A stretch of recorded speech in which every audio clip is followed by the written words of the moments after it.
So how do we do this? You there? Just take this couch. Good afternoon. Hello. How are you all today? Good to have you here for the third, last but not least, session of our Local Heroes, where we are getting to know fantastic entrepreneurs from our local ecosystem. Today, I have with me Javier Suarez, founder and CEO at TravelPerk. Right accent. How are you? I'm doing great. Really excited to be here. So, Really excited to be here. Me too. I'm excited to have you here. So I'm going to start with the same question I did to the previous entrepreneurs that we had here. Shoot. Just give me a quick overview of your company, what you do, and some key metrics, so we really get a sensation of what you do, what's the size, and how far along are you in the entrepreneurial journey. Cool.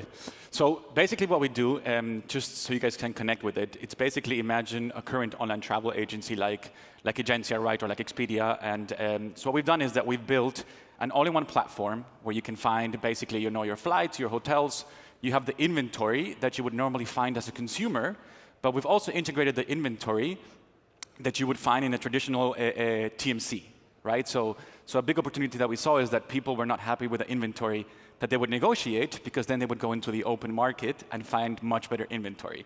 So our strategy from the beginning has been to have the deepest, absolutely best inventory that we can, so you have no excuse in leaving the platform as a traveler. And then on top of that, we build another layer basically of tools to manage your travel, right? Like you need to know, actually, the second biggest spend in business in a company is usually travel. But people have no idea how they're spending it. They just know we're spending a lot, but they have no idea. So in this second layer, what we did is that we built, for example, a really robust reboarding. We have instant invoicing. We have travel policies. We have approval flows. So everything you need to control, manage, and have visibility into your travel spend. And then on top of that, we build a layer of beautiful consumer UI.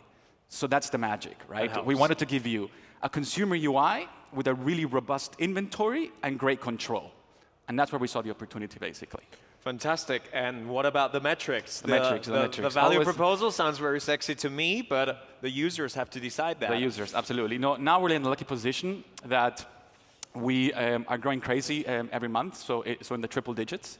And triple-digit growth. Yeah, triple-digit growth. Congrats. And we also have a really short return in terms of customer acquisition. We've got it down. That for B2B is quite relevant. It's gone down to about 3 months, which we're very, very happy about. 3 months? Wow. Yeah, and we're basically now operating in all of Europe. So I would say we have 5 main countries in Europe that we're focusing on. But of course, the idea is to go global, right? But we're just right now focusing completely on Europe. Once we got this covered, we'll move to other geographies. Okay, 5 countries. 5 countries. Mainly Europe. Western Europe, 3-digit growth on a monthly basis, 3 months customer acquisition in the B2B business. There we are. I think those are pretty good highlights. That is pretty impressive, but you say that you mentioned that one of the keys to your value proposal is the inventory. Yeah. Right? Very wide inventory, so that the customer doesn't have an excuse to leave the platform. May I ask if that wide inventory includes not only traditional hotels and travel options, but does it also include some sharing economy options? Yes. So we do see demand for things like Airbnb. Okay. And we've now gone into a partnership with them, so we're able to book their inventory as well. It's not fully automated, but it's getting there. So we absolutely see the need to have also non-traditional OTAs like Airbnb. Absolutely. Fantastic. That's part of the formula. Then the wide inventory is actually really true. No, for sure. Congratulations. Fantastic. Now, I would like to know a little bit about, because it sounds, at least from a theoretical point of view, if I try to understand the technology behind this, what is the secret juice? Because you're integrating so many things in one platform and you're putting this beautiful UI on top of it.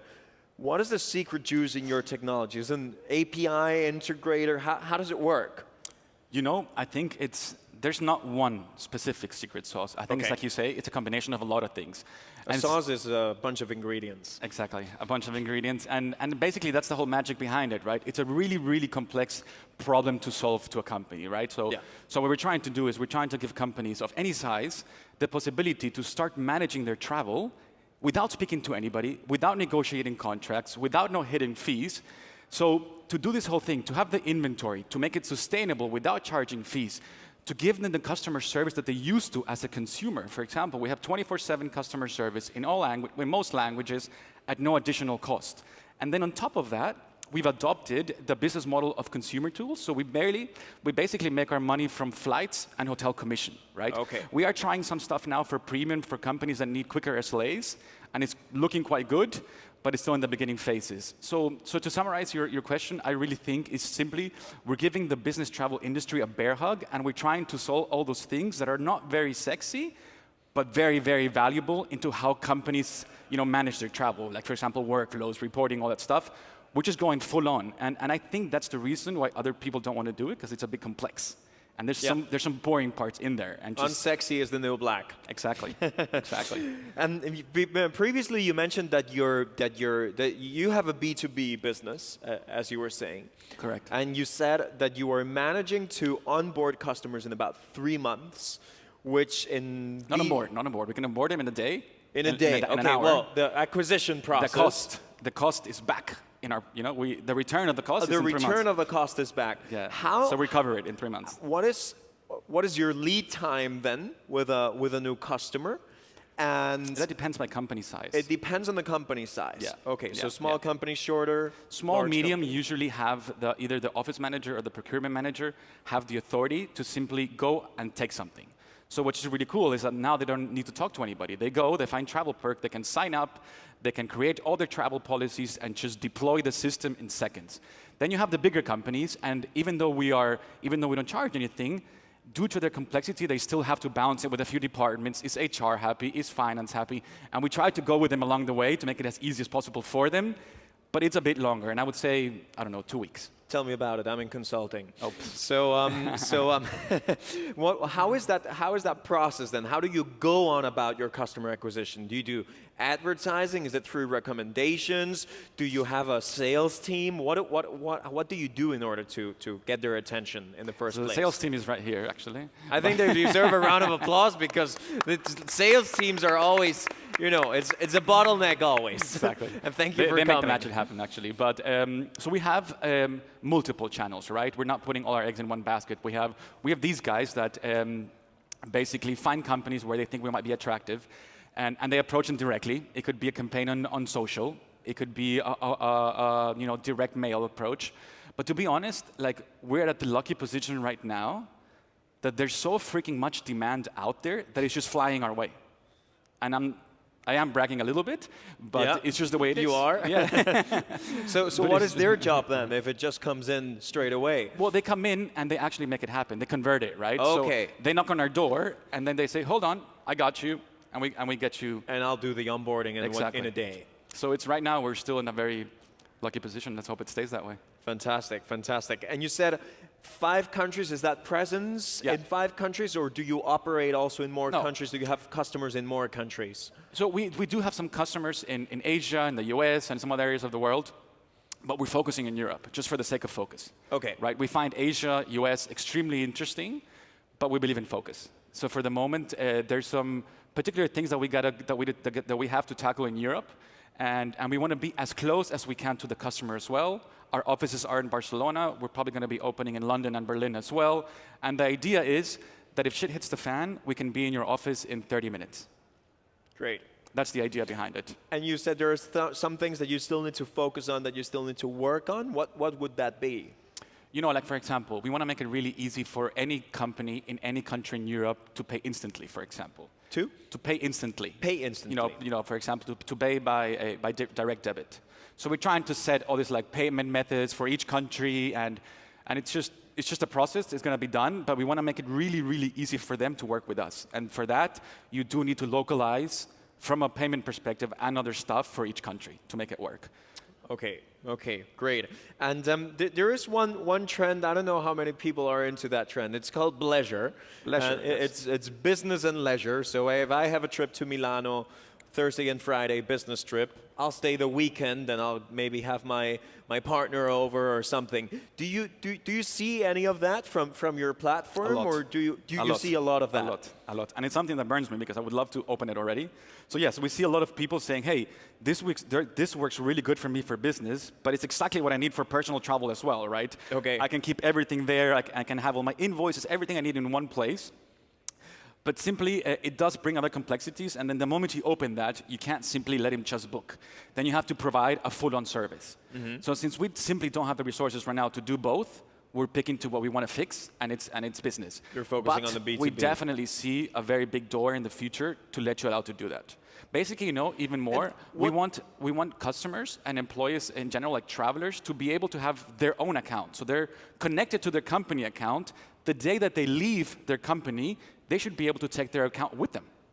And just, and then you have all the data that we've saved, and all your filters, all that stuff goes with you. Yep. And that's where we're heading. Yep, that's going to help a lot to these trips when on Friday I go on holiday. Exactly. And until Friday I was working. I am looking forward to that, honestly. Then also about another trend, the tourism industry is probably one of the few industries in the world that has grown non-stop almost for the last 50 years. Tourism. It's not the same with business travel? It's grown in terms of spend. Last year, I think what the spend was $1.2 trillion. So the opportunity is massive. And for some very odd reason, though, for the past 20 years, when it comes to corporate travel, there's been very little innovation, right? So if you're a company today, you have two options. One, you go to the consumer tools, Booking.com, Kayak, Skyscanner. Two, you talk, if you have the energy, the money and the motivation, you talk to one of the big TMCs, right? Yeah. But energy, money, and motivation. You need the three of them. You need the three. Absolutely. You need the three. Then you negotiate this whole thing for 3 months. You roll it out, and then your employees try to book, and they say, hey, but the normal flight and hotel where I usually stay next to our customer, it's not available. So what happens? They jump back to the consumer tool. Yeah. Right? Yeah. Yeah. And how do you think, is there any threat to this growth? Going back to the original question on the growth of the tourism industry, do you see any threat that we should be aware of? No, absolutely not. I think it's different. I think, as we all know, the middle class around the world is getting bigger. Yeah, indeed. And just by the middle class getting bigger, that means that there's more capacity to travel. So I think it's the opposite. I think from a consumer side of things, for sure, it will increase. And I don't see any reason why, from a business perspective, I mean, we're becoming more and more global. We're doing business across borders. True. You'll still need to fly. But I see until now no indicator that would make the industry slow down. Consumer, so leisure or business travel. And the last question for the Fireside chat is it's very interesting to probably many people and companies have their travel agencies and so on, and there's lots of corporates who would probably be very well positioned to do something unsexy but very useful as you're doing. Why do you think that they are not capable of doing it, or just decided not to do it? Why did you have this opportunity? Why didn't they go for it? I think it's a combination of things. So let's start with the consumer side of things. So consumer tools, they have an equally a huge market as well, basically. And let's just put it into perspective. Let's use Booking.com. I'm going to throw a random figure. Imagine that Booking.com right now had 10% of the total leisure travel market, the market share, right? They still have 90%. So they're on the table and they're thinking, okay, should we start doing something new that we've never done, or should we go and get that 90% that we still have to get? Obviously, the priority goes into there. They're trying, but their focus still remains here, right? And they're not willing. They have models built for consumers. To flip that model to work for business, it's a huge, huge thing at that scale.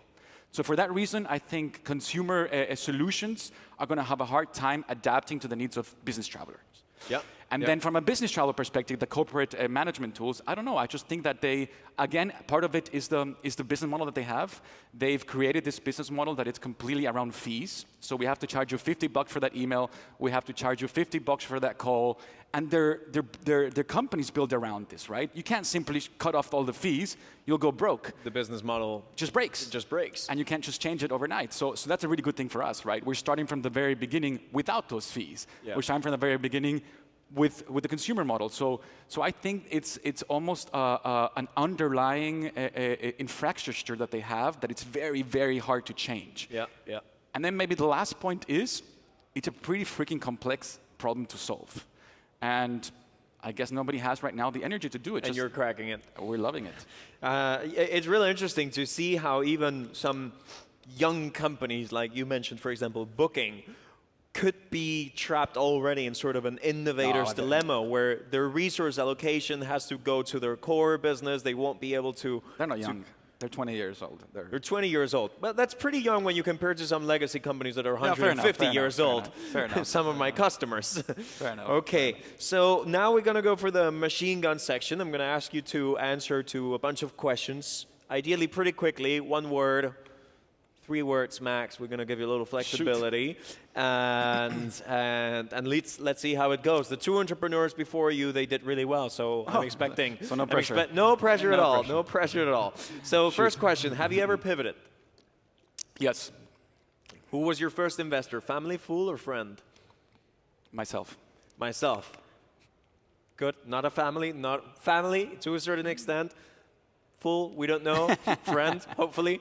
How many companies did you start before your current startup? I wrote, I don't know, a couple dozen business plans, and I never started one of them. You wrote business plans and you didn't start one. How did you celebrate your first customer? Sadly, Sadly. we didn't. We just kept going. We had so much more to achieve that we said, nice, now we need 100 of these. Fantastic, fantastic. How did you celebrate your last funding round? He doesn't remember. Yeah, it was actually one of those nights. So we went out with all the investors, and I was home at 7. Good, so, good. It sounds like a lot of fun. How many employees do you have? As of today, I think 85. Do you know all their names? As of last week, I think yes. I think yes. Note the I think. Have you ever had 4-digit growth in 1 month? I have double-digit growth in the question. You say no. 3-digit, not 4-digit. So we stick to the 3-digit. Mentors, yes or no? Kind of. Kind of. You said 1 word. Yes. Kind of. That's 2 words. Shit. Accelerators, yes or no? No. No, no accelerators. Have you ever received public funding? No. Do you do your own presentation slides? Almost. That's a no. What is the furthest country you have traveled to in order to raise money? The furthest country? The US. The US? Yeah. And 4 years ago, did you think you would be where you are now? No way. How old is your company? 4 years old. 4 years old. Fantastic. What is the most difficult negotiation you have ever had? You can use a few more words in this one. Raising money. It's tough. Raising money is tough. It's tough. Do you want to finish this confession? No, I would just say that it's tough. It's He's having learning fun. by doing. Okay, okay. What is the most important skill you look for in your 80-something employees? It's very simple. I expect for them to do probably their best. One thing I really, really don't like is mediocrity, right? If I know you can do more and you just don't, for whatever reason, it really bothers me. So striving for excellency. And in your partners? The same. The same. Fantastic. Where will you open your next office? You mentioned a couple of places before, I think. London, Berlin. London, Berlin. Have you ever turned down a customer? Yep, of course. Good. Mindfulness, yes or no? As often as I can. As often as I can. That's more than 1 word. What is the secret to your productivity? Shit. Not sleeping? I don't know. Not sleeping. Okay, I have the opposite one. The more I sleep, the more productive I get. Who would you like to have dinner with one day that you have not had dinner with yet? Super easy. Elon Musk. Elon Musk, fantastic. And where do you read your news? Where do I read it? What news outlets do you read? I read the BBC in the morning. I read a bunch of TechCrunch. I read a bunch of different blogs. So it's a combination of, I read different newspapers. Combination of sources. Fantastic, fantastic. Now, you did really well on the machine gun as well, I think. I think he deserves a little of applause from the audience because he did. It was. And then just a few more questions. You're a local hero. That's why you are here, because you are a successful entrepreneur from Barcelona. And I wanted to ask you a few questions regarding our ecosystem. Yeah. The first one is, and you can use, I don't know, More 200 words, 300. Fantastic. Yeah, you know those formulas where 200 words, it's really annoying. Why did you choose, when you started this company, to stay in Barcelona? Why didn't you choose to go to one of the usual suspects, such as Berlin or London or Paris? Why did you choose Barcelona 4 years ago? So the first part of it, it was a selfish decision. It was because I had lived before in Amsterdam, I had lived before in Berlin, et cetera, and I just was really sick of the cold, to be really honest. Today is a great day to say that. I know. And so then we were debating between, I guess, Barcelona and London, and my partner was already working here, and he had a family. So I said, hey man, like for me to move is a big deal. If we have to do it, we'll do it. And then we said, hold on, let's really look into it, what Barcelona has to offer. And the conclusion was that it's fantastic, right? Like, you have an amazing airport, the ecosystem's growing, the talent that you want to find is there, it's getting better by the day. Yeah. Like, of course, there's some other stuff that could get better, right? Bureaucracy in Spain, all that. We'll get to that. Okay. We'll get to that. And so simply tick the box. Like, you had the transport that you needed. You have now investors are not afraid to invest here, which was very important to us. Indeed. American investors primarily, right? Which was a big deal. And the talent is there. And at the end of the day, we need to live, right? And it can be London, but you don't live well. I'm sorry, but it's just... Like, we wanted this. We wanted to be here. And I think our 85 guys can tell you that they come to the office with a smile every day and they leave with a smile every day. And I haven't seen so many smiles in other places. Great. If somebody lives in London, you know what you have to do. You have to you have to move to Barcelona and enjoy the beautiful snow that we have. We can debate. We can debate. Then the next question is, it's 4 years ago. Yeah. How do you see that the ecosystem has evolved during this 4 years? Wow. What has gotten better? Is there anything that's gotten worse? What are the main changes you would underline? I think one thing that really excites me is that I see a lot of momentum in terms of investment. Like, I really see big deals coming to Barcelona. Momentum in investment. Yeah, because you see right now, companies, great companies out there closing rounds that, I don't know, 5, 10 years ago in Barcelona was just really tough. You could do it maybe.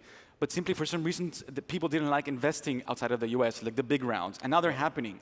And even more, Barcelona is proving that it can not only obtain investment, but it can also create real value and sell companies. I mean, I can give you a bunch of examples. So I see a lot of solid momentum around investment and actual real good products coming out of here. So in these 4 years, as an ecosystem, we have demonstrated that we can deliver on the promise. Yeah. And that is obviously in turn driving more investment into Barcelona. Now, before you were saying that there are problems in the ecosystem, what are the main gaps that you think we need to work on during the next years to become a better ecosystem for startups? Oh, man. I got a lot. Okay. We have 2 minutes and 20 seconds. You said we had unlimited time. No. All right. So look, one thing that really bothered me was we came here to start a company. When we started, even though it was our own money, it was a substantial investment. Like, it was still an interesting thing, and it was so difficult to open a company. It took us 3.5 months to finally get everything. How long? 3.5 months. 3.5 months. With lawyers, with everything. Yes, maybe you can do it in 2.5 months. But you go to the US, and we did it not even being there in less than 24 hours. It's like it's just strange. So there's a bureaucracy thing there. It's crazy, and that kind of trickles down to all other services, right? It takes long. You got to chase. So I think that people need to be a bit more switched on and just understand, guys, if you want to get on this train of the new digital world, get on the train, right? Like, banks are a disaster. Like, I have 5, 6 different suppliers for payment stuff, right? And not once have I heard my bank come to me and be like, hey, we could offer that as well. Like, they just make it difficult for you, right? And then you want to do a transfer, and the bank in the US says, no problem, here it goes. The bank here tells you, no, you have to send me 54 emails signed with 8 stamps and your face on it so that we can approve it. It's just too much. So they really slow you down. They just really slow you down. So probably your message to the ecosystem is try to work on that bureaucracy, both from the perspective of the government and the perspective of the big established companies such as the bank. May I ask a last question? Where are you originally from? That was not on the list. That was not in the list, I know, but I just got really curious and I wanted to ask you. I was born in El Salvador. I was raised in Berlin. I studied in the US. And lived in Amsterdam. Like basically, You're a global citizen. I would say when I was young, till 15, El Salvador, and then the important years, my first girlfriend, my first job, this whole things happened in Berlin. Okay. So I feel more connection there, but it's kind of like a mix. Fair enough, fair enough. German, Salvadorian. Exactly. Strange. A little bit of American there, A little and bit. hopefully a little bit of Spanish/Catalan I as have well. a Spanish passport. You have a Spanish Because of passport. my dad. It's a mix. Fantastic. Any closing remark? Well, thanks a lot for having me here. I hope that I said some stuff that might have been interesting to you guys, and maybe we have time for some questions now. Actually not, because the timing is flagging red, so... One question, one question. Does anybody have one question? You took the stage. This I is know, my man, job. I know. One question? No questions. All right. Fantastic. You can ask him questions downstairs. He'll probably be around a little bit, right? Round of applause for our local hero. Thank you very much.